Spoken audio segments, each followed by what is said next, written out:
Secretary General, heads of state and government, distinguished representatives, thank you for being here today. In the nearly 70 years of the United Nations, this is only the 6th time that the Security Council has met at a level like this. We convene such sessions to address the most urgent threats to peace and security. And I called this meeting because we must come together as nations and an international community to confront the real and growing threat of foreign terrorist fighters. As I said earlier today, the tactic of terrorism is not new. So many nations represented here today, including my own, have seen our citizens killed by terrorists who target innocents. And today the people of the world have been horrified by another brutal murder of Hervé Goudel by terrorists in Algeria. President Hollande, we stand with you and the French people, not only as you grieve this terrible loss, but as you show resolve against terror and in defense of liberty. What brings us together today, what is new, is the unprecedented flow of fighters in recent years to and from conflict zones, including Afghanistan and the Horn of Africa, Yemen, Libya, and most recently, Syria and Iraq. Our intelligence agencies estimate that more than 15,000 foreign fighters from more than 80 nations have traveled to Syria in recent years. Many have joined terrorist organizations such as Al-Qaeda's affiliate, the Nusra Front, and ISIL, which now threatens people across Syria and Iraq. And I want to acknowledge and thank Prime Minister Abadi of Iraq for being here today. In the Middle East and elsewhere, these terrorists exacerbate conflicts.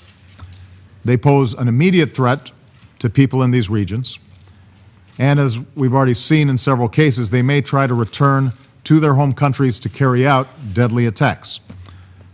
In the face of this threat, many of our nations, working together and through the United Nations, have increased our cooperation.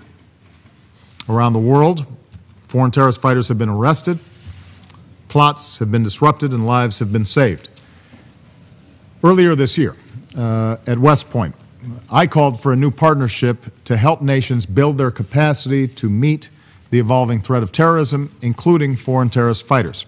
And preventing these individuals from reaching Syria and then slipping back across our borders is a critical element of our strategy to degrade and ultimately destroy ISIL. The historic resolution that we just adopted enshrines our commitment to meet this challenge. It is legally binding. It establishes new obligations that nations must meet.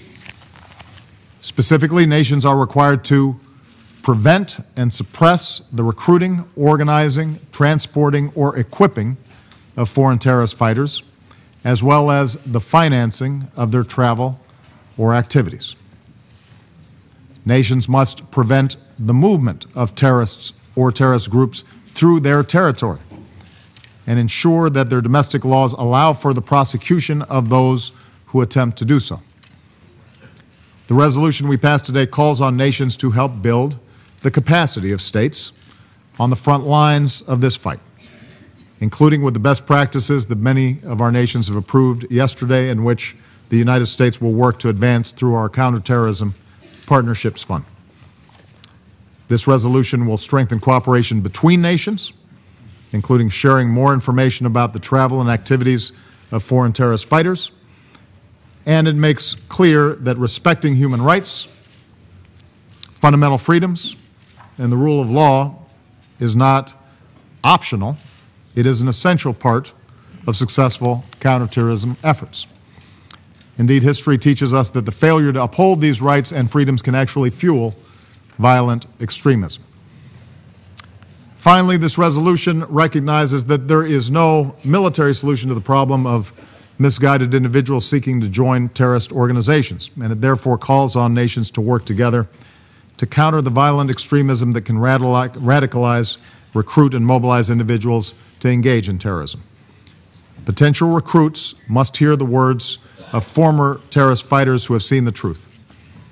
The groups like ISIL betray Islam by killing innocent men, women, and children the majority of whom are Muslim.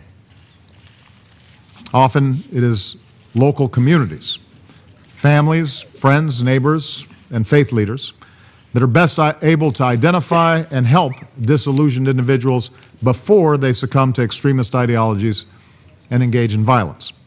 And that's why the United States government is committed to working with communities in America and around the world to build partnerships of trust, respect, and cooperation.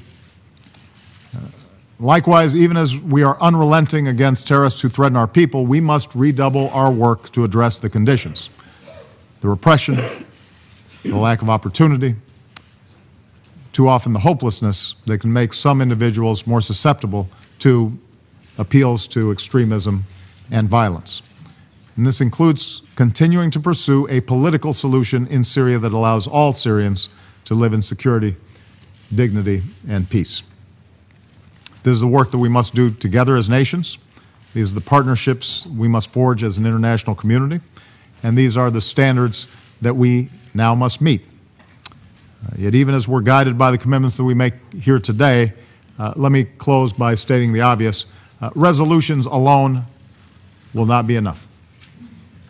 Promises on paper cannot keep us safe. Lofty rhetoric and good intentions will not stop a single terrorist attack.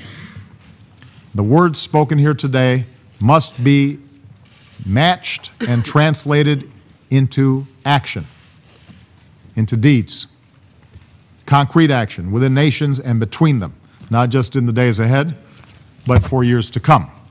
For if there was ever a challenge in our interconnected world that cannot be met by one nation alone, it is this: terrorists crossing borders and threatening to unleash unspeakable violence. These terrorists believe our countries will be unable to stop them. The safety of our citizens demand that we do. And I'm here today to say that all of you who are committed to this urgent work will find a strong and steady partner in the United States of America.